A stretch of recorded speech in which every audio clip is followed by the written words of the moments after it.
Assalamualaikum warahmatullahi wabarakatuh. Selamat malam semuanya. Maaf ya agak terlambat dikit. Waalaikumsalam. Oke. Hmm, Oke. Alhamdulillah. Alhamdulillahirobbilalamin. Hari ini kita bisa bertemu kembali tatap muka walaupun melalui fisik ya. Tatap muka online. Kebetulan hari ini saya menggantikan pelajaran bahasa Indonesia. Jadi yang tanggal 7 April diganti besok pada tanggal 11 jadwal saya. Untuk itu sebelum kita mulai pelajaran ini, mari kita baca Al-Fatihah dulu. Semoga pelajaran ini berjalan dengan lancar. Al-Fatihah. Alhamdulillahirobbilalamin arrahmanirrahim maliki yaumiddin iyyaka na'budu wa iyyaka nasta'in ihdinas siratal mustaqim siratal ladzina an'amta 'alaihim ghairil maghdubi 'alaihim waladdallin. Amin ya rabbal alamin. Oke, mungkin ini bisa langsung saya lanjutkan ya. Sambil menunggu teman-teman yang lain, saya absen dulu. Mbak Reni Aini, nama aslinya siapa mohon diketikkan ya Mbak ya. Terus kemudian Mbak Neng Azza, ini juga nama aslinya mohon diketikkan di bawah sini. Mbak Nika Mayfri Hatin juga. Kemudian Najwa Karis, Mbak Cencu selamat datang. Oke. Sambil menunggu yang lain, mungkin karena kemarin kita sudah berkenalan, kita sudah beberapa yang sudah join di kelas perkenalan saya kemarin. Mungkin ini bisa kita lanjut materi yang pertama, bab pertama yaitu tentang berwudu. Sebelumnya nanti selama pelajaran mohon teman-teman untuk standby dulu ya, mendengarkan dulu penjelasan. Setelah itu baru kita buka pertanyaan di akhir. Jadi saya jelaskan dulu, setelah itu baru nanti boleh bertanya. Bertanya bisa melalui mengklik tanda tangan ya, tangan yang mau diacungkan kalau nggak salah di situ ada. Terus kalau nggak begitu bisa melalui chatnya. Karena kalau ini belum bisa melalui suara ya. Oke, sekarang kita lanjutkan yang pertama yaitu mengenai pengertian berwudu. Nah, bisa dibaca juga teman-teman semua. Mungkin saya akan menjelaskan sedikit. Yang pertama yaitu pengertian berwudu. Itu ada dua pengertian. Yang pertama pengertian secara bahasa itu wudu berasal dari kata wudu, berasal dari bahasa Arab yang berbunyi al-wado'ah. Kata ini bermakna al-hasan atau yaitu kebaikan, dan juga sekaligus bermakna an-nadhofah yaitu kebersihan. Jadi wudu itu sendiri artinya kebaikan dan kebersihan. Itu secara bahasa. Kemudian iya Mbak Reni silahkan, tapi jangan dimatikan ya, jadi bisa didengarkan. Oke, next. Kemudian secara istilah, jadi pengertian wudu menurut istilah itu berdasarkan 4 mazhab ya. Mazhab yang pertama itu mazhab al-Hanafiyah, yakni membasuh dan menyapu pada anggota badan tertentu. Nah, ini mazhab pertama itu berpendapat seperti itu. Kemudian mazhab yang kedua, mazhab al-Malikiyah, itu menyempurnakan. Beliau punya pendapat lain, yaitu bersuci dengan menggunakan air yang mencakup anggota badan tertentu, yaitu 4 anggota badan dengan tata cara tertentu.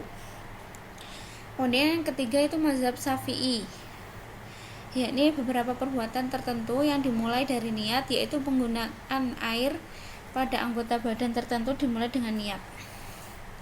Nah, selanjutnya ada mazhab Hambali, penggunaan air yang suci pada keempat anggota tubuh, yaitu wajah, kedua tangan, kepala, dan kedua kaki dengan tata cara tertentu sesuai dengan syariah yang dilakukan secara berurutan dengan sisa furud.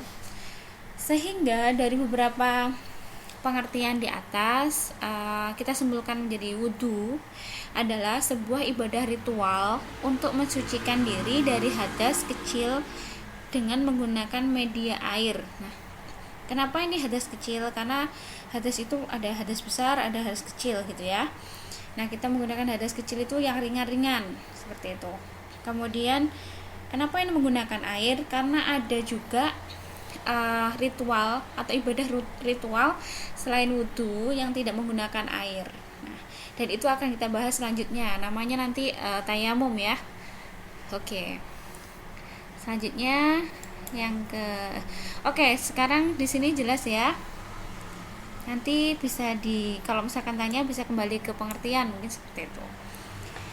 Oke, yang kedua tentang kewajiban berwudu. Kenapa sih kita diwajibkan untuk berwudu gitu kan? Nah, ini ada disampaikan di Al-Qur'an bahwa ini ya, saya bacakan ya. Bismillahirrahmanirrahim. Ya ayyuhalladzina amanu idza kuntum ila sholati faghsilu wujuhakum wa aydiyakum ila marafiqi wamsahu biru'usikum wa arjulikum ilal ka'bain. Artinya, hai orang-orang yang beriman, apabila kamu hendak mengerjakan sholat, maka basuhlah mukamu dan tanganmu sampai dengan siku, dan sapulah kepalamu dan kakimu sampai dengan kedua mata kaki. Dijelaskan dalam Quran surat Al-Maidah ayat 6. Jadi kewajiban berwudu itu benar-benar wajib bagi orang-orang yang beriman gitu kan.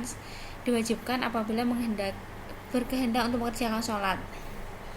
Kemudian ada lagi sunahnya. La tuqbalu sholati bighairi tahurin. Tidaklah sholat itu diterima apabila tanpa wudu. Kemudian selanjutnya an Abi Hurairah ini Nabi Shallallahu Alaihi Wasallam qala la sholata liman la wudu'a lahu. Dari Abu Hurairah radhiyallahu an bahwa Nabi Shallallahu Alaihi Wasallam bersabda, tidak ada sholat bagi orang yang tidak punya wudu. Diriwayatkan hadis riwayat Ahmad, Abu Daud dan Ibnu Majah. Seperti itu.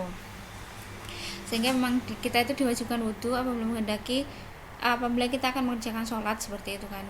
Nanti lebih jelasnya ada lagi selanjutnya. Nah, ini yang kedua kan kewajiban berwudu. Poin yang ketiga itu tentang hukum berwudu. Apa sih hukumnya berwudu gitu? Nah, hukum berwudu itu ada dua. Yang satu itu fardu atau wajib, yang keduanya sunnah atau boleh. Nah, kita belajar dulu yang pertama, fardu atau wajib. Yang pertama apabila kita akan melakukan sholat, jelas ya. Kemudian yang kedua apabila kita menyentuh mushaf atau Al-Quran, kita membawa gitu kan. Selanjutnya ketika kita tawaf di seputar Ka'bah, itu ketika kita naik haji nanti insyaallah, amin. Nah, yang keempat ketika khutbah Jumat. Ini diwajibkan bagi orang yang berkhutbah dan juga makmumnya ya, yang ikut sholat Jumat ya, termasuk yang perempuan. Mungkin ini dikhususkan untuk yang kaum laki-laki seperti itu. Nah, yang kedua itu tentang sunnah. Jadi wudu itu tidak hanya diwajibkan saja, namun ada sunnahnya atau diperbolehkan atau dianjurkan. Sunnah itu apabila dilakukan itu mendapat pahala, namun apabila tidak dilakukan itu tidak mendapatkan apa-apa. Jadi boleh kayak gitu. Nah, kalau fardu sendiri itu wajib, itu harus dilakukan. Kalau dilakukan mendapat pahala, apabila tidak dilakukan berdosa. Itu fardu atau wajib. Nah, sekarang kita menginjak ke yang sunnah dulu, yang boleh ya, yang diperbolehkan ya, yang dianjurkan seperti itu. Yang pertama, mengulangi wudhu untuk setiap sholat. Jadi kita disunahkan untuk mengulangi wudhu setiap sholat. Jadi sholat kita itu kan 5 kali, yaitu sunahnya kita wudhu 5 kali. Tapi kadang-kadang kita kan menjaga wudhu ya. Ada yang menjaga wudhu, misal sholat asar sama maghrib itu diperbolehkan. Jadi misal pun tidak wudhu lagi itu berarti tidak apa-apa kayak gitu. Tapi kalau misalkan kita wudhu lagi itu akan mendapat pahala. Nah, yang kedua menyentuh kitab-kitab syariah. Kitab-kitab syariah itu apa? Kitab yang seperti kitab fikih, seperti kitab hadis, namun di situ tidak ada, maksudnya begini, ada tulisan Arabnya namun lebih sedikit. Jika tulisan Arabnya itu lebih banyak, menyerupai Al-Quran yang ada artinya, kita harus dianjurkan untuk berwudu. Jadi saya pernah baca seperti itu. Nah, yang ketiga ini mungkin kita jarang tahu ya. Yang ketiga ini ketika akan tidur. Nah, apa namanya? Oh, Mbak Ratna suaranya aku putus-putus. Oke. Coba Mbak pindah dulu sementara atau pakai headset ya. Oke. Ketika akan tidur. Nah, kenapa kita dianjurkan kalau mau tidur dianjurkan berwudu? Saya pernah mendapat ya, maksudnya saya pernah baca bahwa Rasulullah itu akan menjaga kita, malaikat. Jadi kita itu tidurnya akan terjaga oleh malaikat. Oh gini, barang siapa yang tidur dengan berwudu, maka malaikat itu akan menghelai rambutnya si fulan atau orang tersebut, seraya mendoakan, ya Allah ampunilah orang yang tidurnya dalam keadaan suci ini. Jadi kita didoakan, senantiasa didoakan oleh malaikat yang menjaga malaikat kita, kayak gitu. Oke Mbak Ratna. Next, selanjutnya sebelum mandi janabah. Jadi janabah itu mungkin kalau yang perempuan, perempuan itu kan kita biasanya haid gitu ya, itu kita wajib mandi janabah kan, itu disunahkan untuk berwudu sebelumnya. Jadi sebelum mandi kita wudu dulu. Kemudian yang kelima, ketika kita marah. Nah, kadang-kadang kan kita emosi, kita marah, kita tidak stabil gitu emosinya, itu disunahkan untuk berwudu supaya supaya tenang kayak gitu kan. Oke, jelas ya. Yang selanjutnya ketika membaca Al-Quran. Kenapa membaca Al-Quran itu sunnah gitu kan? Iya, jika kita menyentuh, ini kan ada menyentuh mushaf itu kan juga Al-Quran kan, ini kan menyentuh. Namun kalau kita membaca Al-Quran, mungkin kita ada di jalan terus kemudian pengen baca Al-Quran, itu kan bawa HP ya, sekarang kan sudah canggih kan, itu diperbolehkan. Kita misalkan tidak ada wudhu tapi memegang HP kita baca, itu boleh. Atau di suatu tempat kita membaca tulisan Al-Quran gitu, kita boleh membacanya walaupun kita tidak sedang suci atau wudhu, seperti itu. Oke, selanjutnya yang ke-7, ketika melantunkan azan dan iqamah. Nah, ini bagi kaum laki-laki, seandainya beliau atau seorang laki-laki itu melantunkan azan atau iqamah, itu disunahkan untuk berwudu dulu. Tapi kadang-kadang saya pernah menemukan juga seorang muadzin itu azan dulu, kemudian ketika sebelum iqamah beliau wudu dulu baru iqamah. Itu ada juga yang seperti itu. Nah, ini kenapa? Karena sunnah kan, diperbolehkan. Misal iya dilakukan dapat pahala, misal pun enggak, tidak apa-apa. Selanjutnya berzikir. Nah, kadang-kadang kita itu kan kalau di jalan gitu ya, mungkin hati kita resah atau gundah gitu, kita bisa berzikir walaupun kita tidak dalam keadaan suci, seperti itu. Selamat datang Mas Herman. Oke, selanjutnya tentang ziarah ke makam Nabi.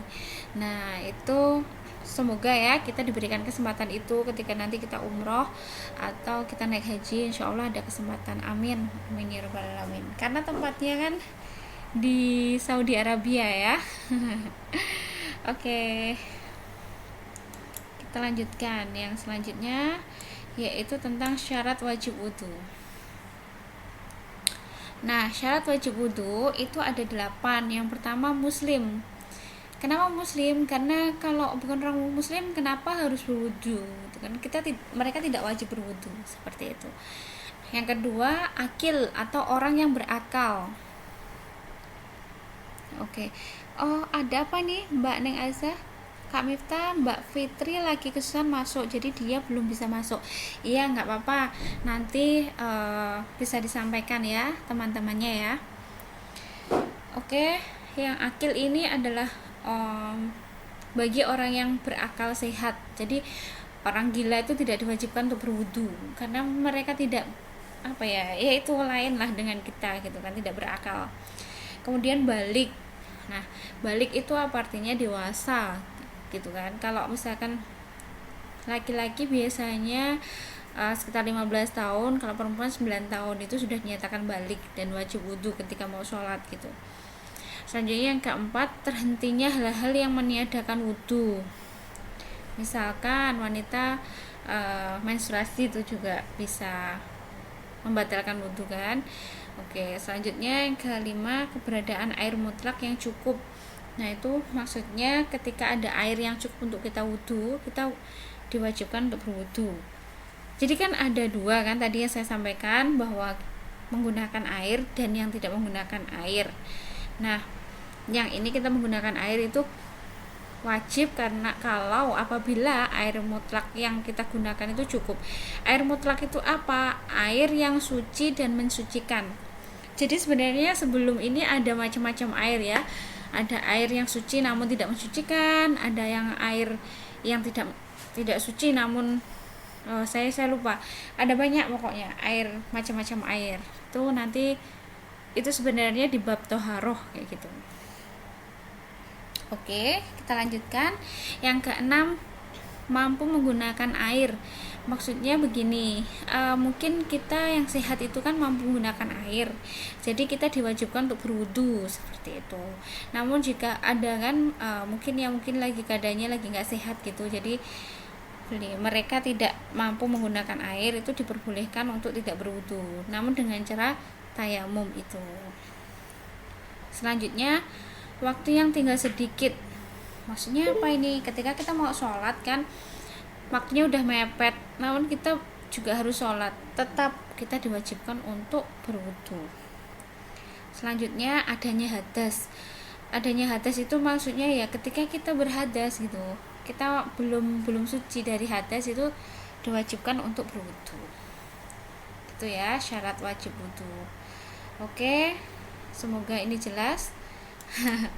Kita lanjutkan lagi yang keenam, poin yang keenam. Oke, yang keenam itu syarat sah wudu. Syarat sahnya wudu itu apa? Nah, wudu itu akan dikatakan sah apabila yang pertama, ratanya air membasahi anggota wudu. Jadi ketika airnya itu cukup untuk kita wudu, itu dinyatakan sah. Namun kalau ketika kita wudu namun airnya tidak cukup, itu tidak sah. Seperti itu. Nah, yang kedua, tidak adanya penghalang di kulit. Misal kita pakai baju panjang, itu kan harus disingkirkan dulu ya bajunya ya. Jadi kita wudunya itu sesuai dengan tata tertibnya gitu. Nanti akan kita pelajari selanjutnya. Selanjutnya, berhentinya penyebab hadas. Nah, berhentinya penyebab hadas itu apa? Jadi misalkan kita tadi saya sampaikan ketika wanita sudah selesai berhalangan, itu kita diwajibkan untuk berwudu, itu sudah sah berwudu, terus kemudian mandi janabah seperti itu. Kemudian ilmu tentang wudu, maksudnya apa? Orang yang mengetahui ilmu tentang wudu itu dinyatakan sah. Namun bagi misal teman kita yang ada ya, sepertinya ada yang baru masuk ya, Mbak Casey nggak ada ya, Mbak Casey nggak masuk. Nah, misal ada teman kita yang belum muslim, namun dia ingin jadi seorang muslim dan dia belajar tentang Islam, namun belum tahu banyak tentang ilmu wudu. Jadi wudunya itu mungkin tidak sempurna, itu bisa dinyatakan sah seperti itu. Halalnya air itu ya selanjutnya ya, halalnya air itu ya airnya itu halal dalam artian suci dan mensucikan tadi. Seperti itu. Oke, jelas. Kita lanjutkan. Kemudian yang ke berapa ini ya? 7. Yang ketujuh ada tata cara berwudu. Nah, tata cara berwudu itu gimana ya? Saya kira teman-teman sudah pernah melakukan wudu ya. Jadi sedikit lah tentang tata cara berwudu. Yang pertama, kita niatnya gimana? Mungkin teman-teman udah bisa semua. Bismillahirrahmanirrahim. Nawaitul wudu'a li raf'il hadasil asghari fardholillahi ta'ala. Nah, artinya aku niat berwudu untuk menghilangkan hadas kecil. Nah, wudu itu fungsinya untuk hadas kecil saja. Hadas besar kan harus mandi janabah seperti itu. Fardu karena Allah. Jadi kita niatkan berwudu itu karena Allah Ta'ala. Yang kedua itu baca tasmiyah atau baca basmalah. Jadi kenapa kita disampaikan harus baca basmalah? Karena saya pernah baca hadisnya itu tidak ada amalan yang diterima kecuali diawali dengan baca basmalah kayak gitu. Nah, kemudian yang ketiga, membasuh kedua telapak tangan. Kita berwudu membasuh kedua telapak tangan kan. Kemudian yang keempat, madmaldoh atau berkumur-kumur. Kemudian istinsyah, memasukkan air ke dalam hidung dengan menghirupnya, dan istinsyar, mengeluarkan air dari hidung. Itu ya seperti yang kita lakukan seperti biasanya.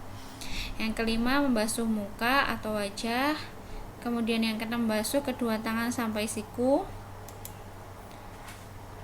Kemudian mengusap kepala seluruhnya termasuk telinga. Membasuh kedua kaki sampai mata kaki. At-tartib atau tertib secara berurutan. Kemudian al-muwalat, berkesinambungan dalam berwudu sampai selesai, tidak terhenti atau terputus. Itu. Yang ke-11 adalah doa atau dzikir setelah berwudu. Nah, mungkin ini banyak teman-teman yang lupa mungkin ya. Saya juga kadang-kadang, namun saya biasakan. Kita mulai dari sekarang ya, kita biasakan setelah wudu kita doa setelah wudu. Seperti ini, bismillahirrahmanirrahim. Asyhadu an la ilaha illallah wahdahu la syarikalah wa asyhadu anna Muhammadan abduhu wa rasuluh. Allahumma ij'alni minat tawwabin wa ij'alni minal mutatahhirin wa ij'alni min ibadika sholihin. Artinya, aku bersaksi tiada Tuhan melainkan Allah dan tidak ada yang menyekutukan baginya. Dan aku bersaksi bahwa Muhammad adalah hambanya dan utusannya. Ya Allah, jadikanlah orang yang ahli tobat, dan jadikanlah aku orang yang suci, dan jadikanlah aku dari golongan orang-orang yang soleh. Seperti itu. Oke, yang terakhir ini referensinya. Nanti slide ini akan saya share ke teman-teman. Jika teman-teman perlu, masih banyak sih sebenarnya, bisa pelajari di ini, websitenya ini, dan yang kedua websitenya yang kedua nih, Muhammad Darussalam. Oke, thank you, syukron jazilan. Nah, selanjutnya silahkan jika ada pertanyaan, silahkan angkat tangan atau mengetikkan pertanyaan di grup chat. Silahkan Mbak Raini, silahkan Mbak Neng Azah. Angkat tangan ya.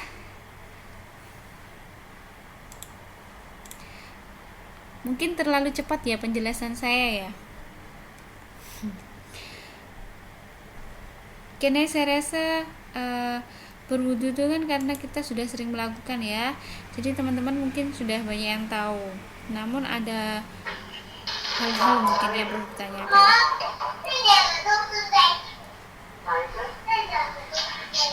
Silahkan Mbak jika ada yang mau ditanyakan, atau Mas Herman.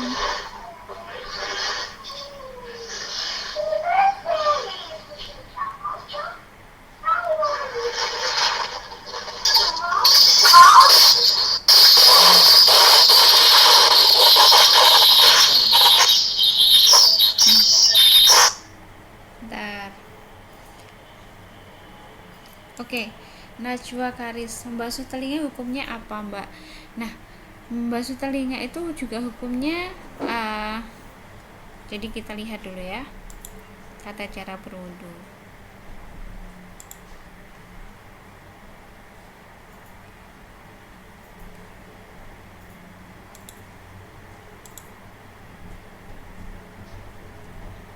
Ini kan sudah disampaikan.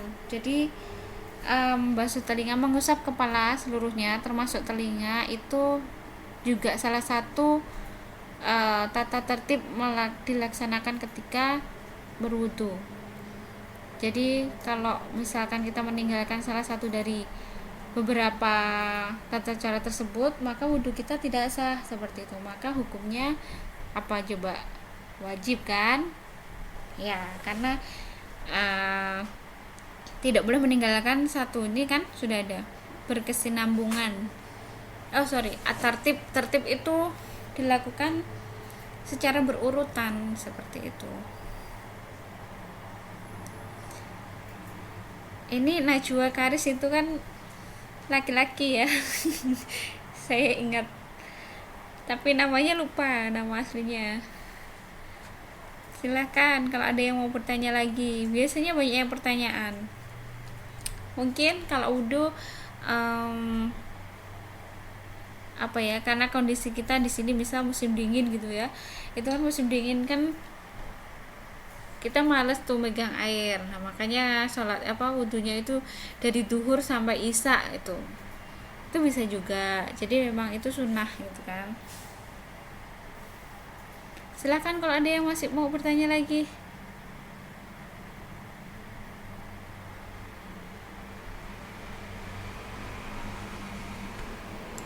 Silakan teman-teman jika mau ingin bertanya lagi, atau sudah jelas dari penjelasan saya ini.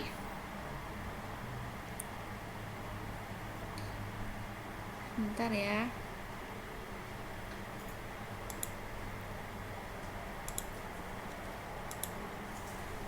Mas, minta matiin speakernya. Ini tanda ini ngacung dong.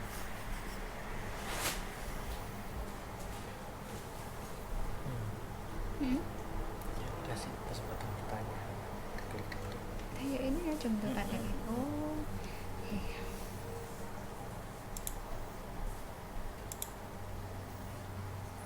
Mbak Reni ini silahkan. Tadi mengacungkan tangan, maaf ya. Silahkan Mbak Reni. Ya, halo. Assalamualaikum. Waalaikumsalam. Silahkan. Kan kalau musim dingin, airnya itu dingin. Terus kalau misalkan wudhunya pakai air hangat itu boleh? Jadi maksudnya nggak apa-apa gitu. Oke. Ada lagi Mbak? Itu aja.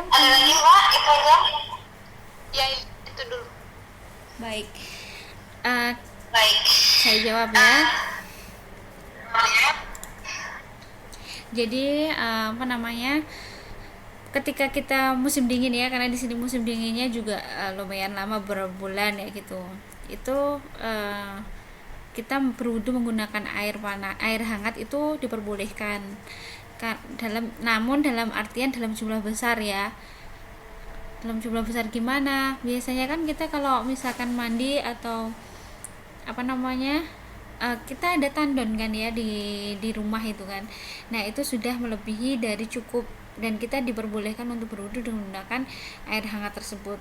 Dan saya rasa airnya itu juga air mutlak, air yang suci dan mensucikan. Jadi diperbolehkan. Seperti itu. Nah, mungkin masih bagaimana Mbak jawabannya? Sudah jelas? Jadi diperbolehkan. Oh iya. Terus berarti kalau misalkan kayak yang di kerannya itu nggak boleh ya Pak? Yang di mana Mbak? Harus pakai. Ya maksudnya kan di kerannya itu wudhu dari situnya kayak di wastafel, wudhunya di wastafel gitu nggak boleh ya? Begini, yang saya maksud bentar. Begini, yang saya maksud airnya dalam jumlah besar itu mungkin kadang-kadang kan gini, heaternya mungkin mati gitu ya, terus kita masak airnya itu cuma sedikit gitu kan, jadi itu kurang dari 1-2 kulah atau 1 kulah ya, saya agak lupa. Jadi ada ketentuan air wudhu yang boleh kita gunakan itu dalam jumlah besar, sehingga apabila kita menggunakan air wudhu itu dalam jumlah sedikit, itu masih belum disunahkan. Namun kalau melalui wastafel atau melalui kran itu malah dianjurkan, karena kita berwudunya itu bisa yang air mengalir seperti itu. Mbak Bayu, ayo selamat datang, terima kasih. Iya, nggak apa-apa. Oke. Jawab pertanyaan yang lain dulu ya. Kita ke Mbak Raini dulu. Gimana Mbak? Mbak Ren.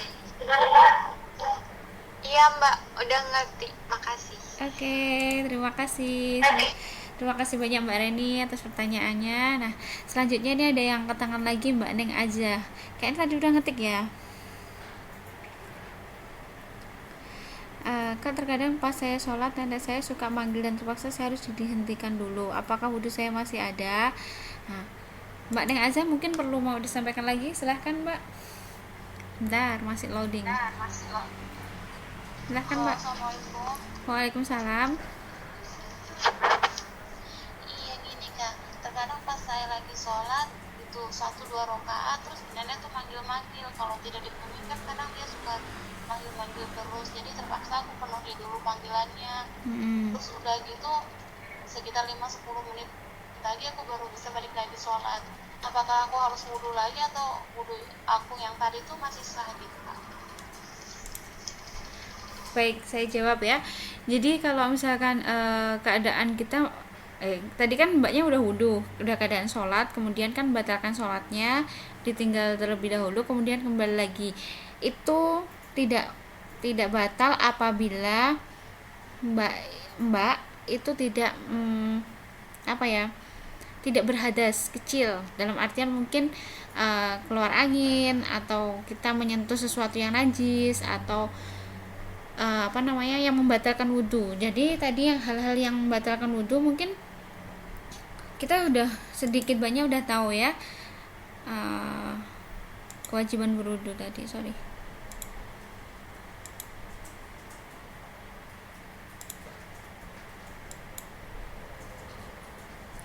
Jadi ini terhentinya hal-hal yang meniadakan wudhu. Jadi kan mungkin mbak itu ketika dipanggil tadi tidak ada yang membatalkan, tidak ada yang menghentikan hal yang meniadakan wudhu. Ya tadi contohnya mungkin kita terkena najis gitu ya, atau hadas kecil gitu, atau keluar angin, atau mungkin secara tidak sengaja yaitu karena terkena najis itu mungkin.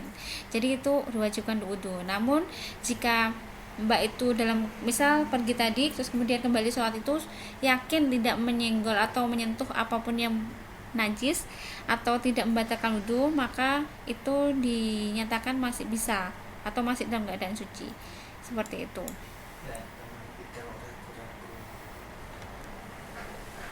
Iya, gimana Mbak? Iya Kak, sudah jelas. Oke, terima kasih Mbak Neng Aza. Oh ya, satu hal, apabila kita masih ragu-ragu dengan perasaan kita ya, mungkin tadi aku sudah batal atau belum ya, itu dianjurkan untuk berwudu atau bahkan diharuskan untuk berwudu. Jadi mungkin dalam hati kita tuh cuma batin ya, tapi itu sudah dinyatakan ragu-ragu. Apalagi kalau kita sudah menyampaikan ke teman kita, aku tadi sudah wudu belum ya, kayak gitu, itu sudah batal, itu harus diwudukan lagi kayak gitu, harus wudu lagi. Nah ini Mbak Reni tadi udah ya. Oke, Mbak Reni udah. Kemudian Najwa Karis, yang dimaksud tata cara ini apakah rukun wudu Mbak? Ya, tata cara itu hampir sama dengan rukun wudu. Jadi tata cara itu bagaimana kita melakukan wudu, seperti itu. Rukun wudu juga hampir sama. Mungkin kalau tata cara itu lebih ke mengarah ke prakteknya ya, jadi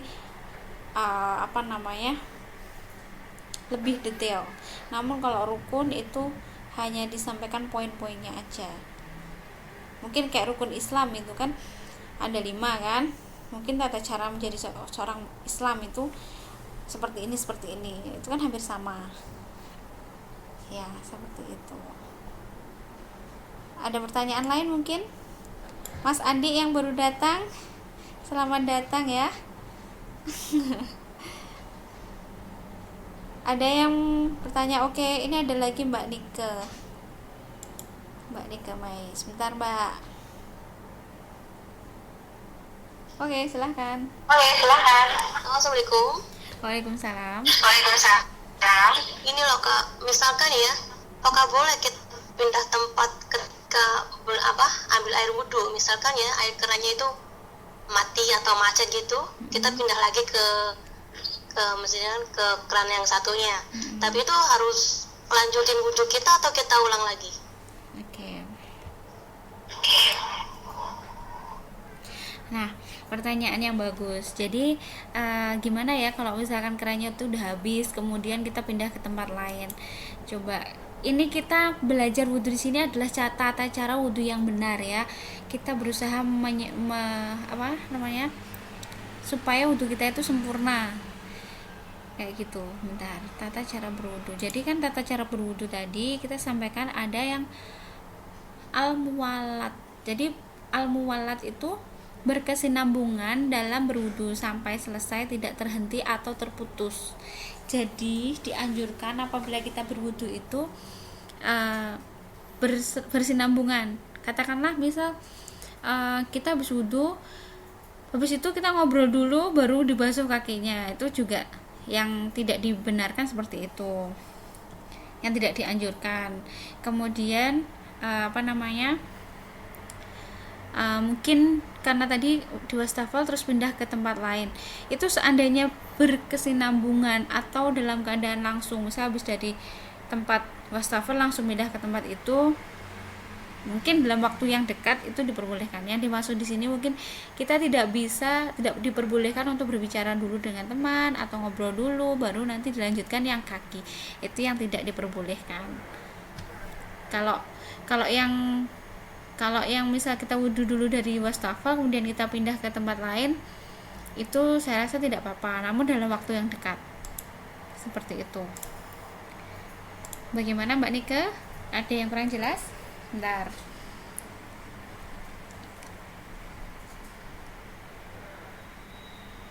Gimana Mbak? Oke, jelas. Baik, terima kasih.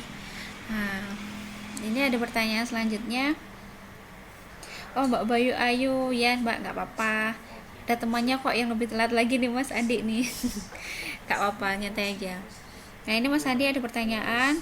Kalau sudah wudhu kita makan dan minum tapi tidak terkena najis atau hadas, apakah harus mengulang wudhu kembali atau cukup kumur aja? Nah, iya. Jadi memang berwudhu itu saya pernah baca hadis bahwa setelah wudhu kita makan itu tidak membatalkan. Namun ada yang berpendapat bahwa ketika habis wudhu kemudian kita makan itu hukumnya makruh. Makruh itu apabila kita kerjakan itu berdosa, namun jika kita tidak mengerjakan itu mendapat pahala. Seperti itu. Iya. Makruh itu jika dikerjakan tidak ada apa-apa, apabila ditinggalkan juga tidak mendapatkan apa-apa. Jadi tidak ada apa-apa. Jadi gimana ya? Maksudnya boleh atau boleh gimana ya? Ya intinya kalau bisa kita tidak makan dulu. Itu yang dianjurkan. Namun kalau kita makan atau minum dulu itu berkumur. Benar Mas Andi. Jadi memang dianjurkan untuk berkumur. Bentar, ini ada pertanyaan lain nggak?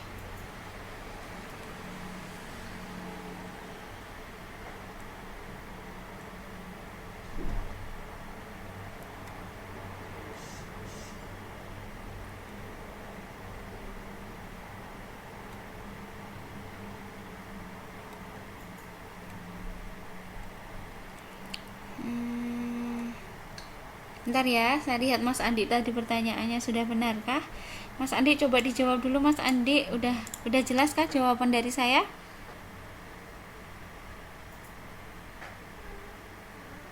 Masih loading. Oh, nggak bisa. Oh, tidak bisa. Gimana Mas? Sudah jelas? Kalau sudah jelas kita bisa ke pertanyaan selanjutnya, yaitu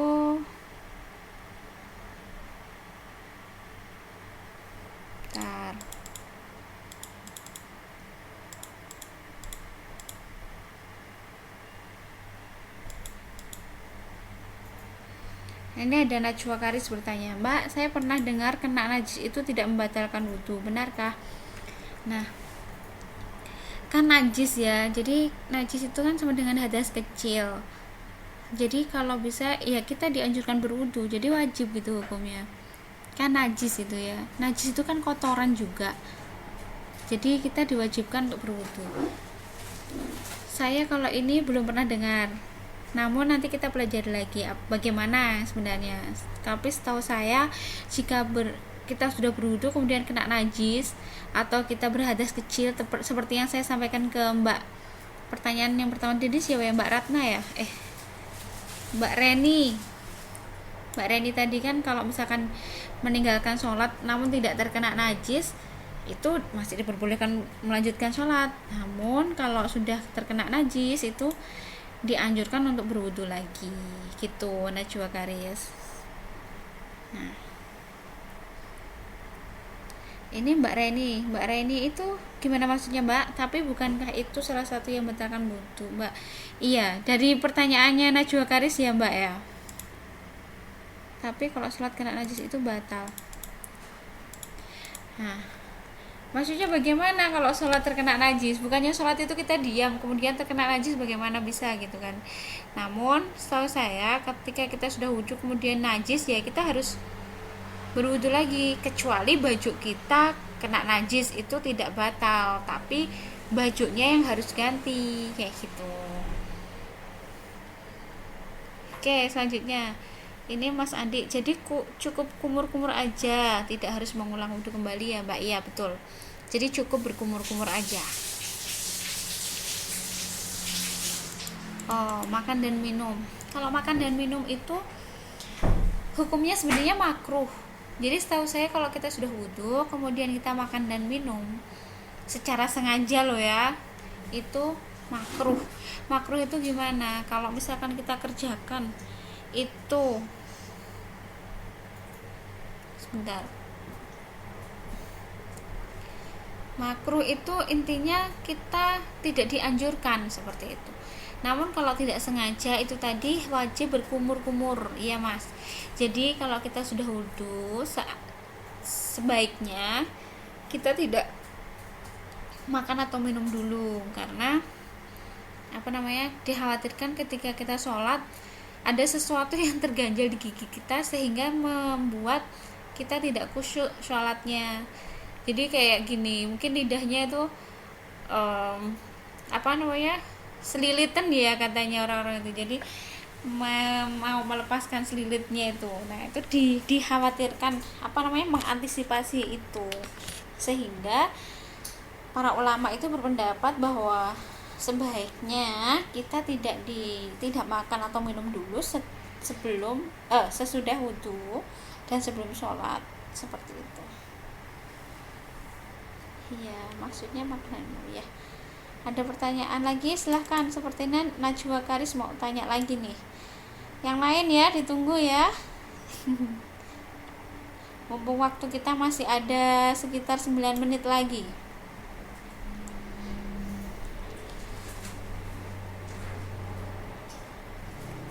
Silahkan kalau ada pertanyaan.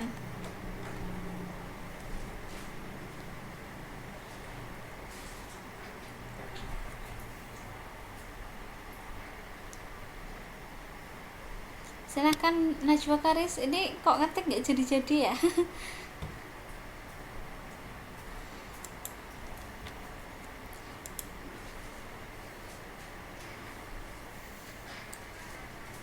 Oke, Mbak Nike, sebentar. Mbak Nike, suaranya ya, sebentar. Oke, silahkan Mbak. Halo. Iya. Halo, Assalamualaikum. Waalaikumsalam warahmatullahi wabarakatuh. Silahkan Mbak. Halo, Assalamualaikum. Waalaikumsalam warahmatullahi wabarakatuh. Waalaikumsalam warahmatullahi wabarakatuh. Gini loh Kak, apa hukumnya membiasakan mengelap atau mengeringkan anggota badan kita setelah wudu gitu?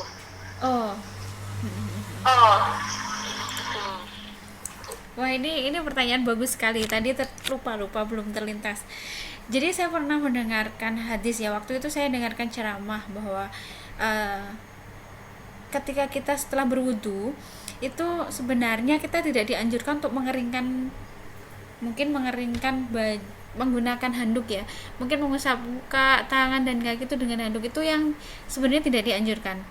Namun ada cara mengeringkannya itu dengan seperti ini, kan kita masih basah tuh, itu dikeringkan dengan tangan, kemudian dikipatkan ya, istilah dikipatkan itu apa ya, intinya dibuang gitu. Terus kemudian tangan juga dibuang, yang kanan pakai tangan kiri, yang kiri juga kanan. Nah, air yang terciprat tadi itu jadi setiap percikan itu akan mendoakan kita gitu. Jadi ingat saya agak lupa, tapi yang disunahkan seperti itu bisa menjadi saksi kita bahwa kita itu berwudu dan mengeringkannya itu tidak menggunakan handuk. Itu yang sebenarnya yang dibenarkan seperti itu insya Allah seperti itu. Coba nanti saya lihat lagi. Namun saya ingat banget kalau wudu sebaiknya kita tidak mengusap dengan handuk ya. Bagaimana Mbak Nika? Iya, tapi ini hukumnya apa nih, Kak? Sah atau? Oke.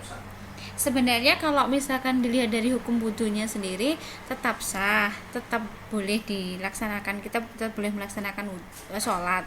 Namun ada sunnah Rasul yang mengatakan bahwa kalau kita itu setelah wudu sebaiknya tidak mengusapnya dengan handuk atau mengeringkannya dengan handuk, namun cukup dengan dikipatkan itu, sehingga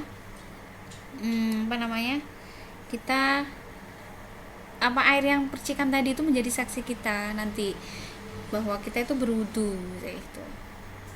Namun wudu kita tetap sah apabila kita mengeringkannya tadi dengan handuk, itu tetap sah seperti itu. Bagaimana Mbak? Makasih Kak. Oke, sama-sama. Nah, waktu kita tinggal 4 menit lagi ya teman-teman. Jadi silakan kalau masih ada pertanyaan. Ini sebentar.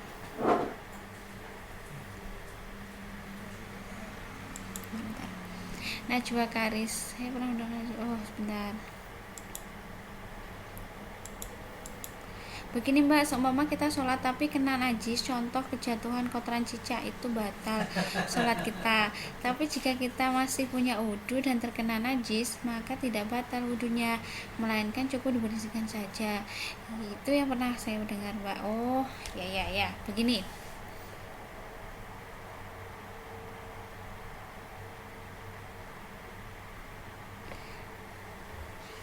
Nah, yang kita maksud tadi kan begini Mas, Najwa Karis kan laki-laki ya.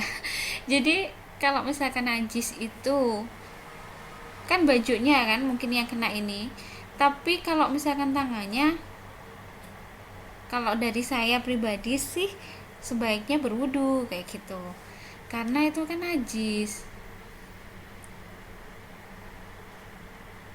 Bentar. Nah, ini ada tambahan lagi sebentar. Najwa Karis ya seperti itu. Jadi kalau bisa kita tetap berwudu.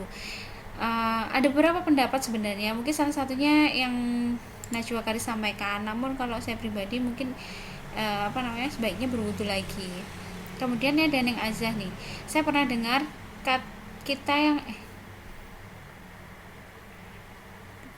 air wudu itu bisa menghilangkan dosa kecil, apa benar? Nah, sebenarnya kalau wudu itu kita sangat dianjurkan ya untuk keadaan suci, dalam keadaan suci selama apapun. Jadi kita dianjurkan untuk selalu dalam keadaan suci. Kenapa? Kalau suatu saat terjadi apa-apa dari diri kita itu insya Allah suci itu kan kita terjaga dari hadas, dari setan kan, sehingga yang dinamakan dosa itu menghilangkan dosa itu untuk mengurangi dosa, itu yang benar.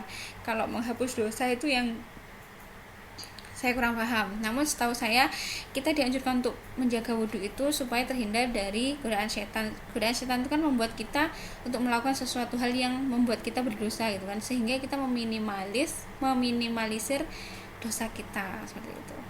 Teman-teman, waktu kita mepet sekali, maaf ya. Nanti kalau ada pertanyaan bisa dilanjutkan di grup ya. Ini doa setelah wudhu itu apakah wajib atau sunnah buat untuk dibaca? wajib, karena ketika kita mulai dan menyelesaikan sesuatu itu dianjurkan untuk untuk diawali dan diakhiri dengan doa kayak gitu. Iya Mbak Neng aja, sama-sama. Nah, waktu kita tinggal 2 menit lagi nih. Yang terakhir ini ada tugas ya. Tugasnya begini, ini ada YouTube, nanti teman-teman bisa lihat di YouTube ini. YouTube ini tidak jauh dari penjelasan saya, namun saya ingin teman-teman mengambil kesimpulan dari apa yang saya sampaikan dan juga dari video. Namun menurut saya teman-teman cukup melihat video itu, apa yang kalian dapatkan dari video itu dicatat, kemudian dikirimkan ke email saya. Nanti ini akan saya share di posting, akan saya postkan di grup Islamic Studies selanjutnya. Oke, siap teman-teman? Jadi sebenarnya ini ada soalnya. Oke, jika kita satu hal, Mas Andi ya, kalau misalkan kita belum hafal, kita boleh membawa catatan, jadi kita baca gitu. Itu boleh kok seperti itu. Nah, teman-teman semua yang hadir hari ini, ada berapa orang nih? Alhamdulillah ada 9 orang. Senangnya. Nah, teman-teman semua yang hadir pada hari ini ada PR ya. Nanti dikumpulkan, saya sharekan di posting, saya postingkan di grup. Nah, waktu kita tinggal 30 detik lagi. Alhamdulillah, mari kita tutup pelajaran hari ini dengan bacaan hamdalah bersama. Alhamdulillahirrahmanirrahim. Mohon maaf jika selama pelajaran saya ini jika ada kesalahan dari saya minta maaf yang sebesar-besarnya. Terima kasih banyak atas perhatiannya. Semoga teman-teman semua bisa istiqomah dengan melanjutkan belajar ini. Alhamdulillahirrahmanirrahim. Thank you very much. Wassalamualaikum warahmatullahi wabarakatuh. Bye bye. Sudah selesai.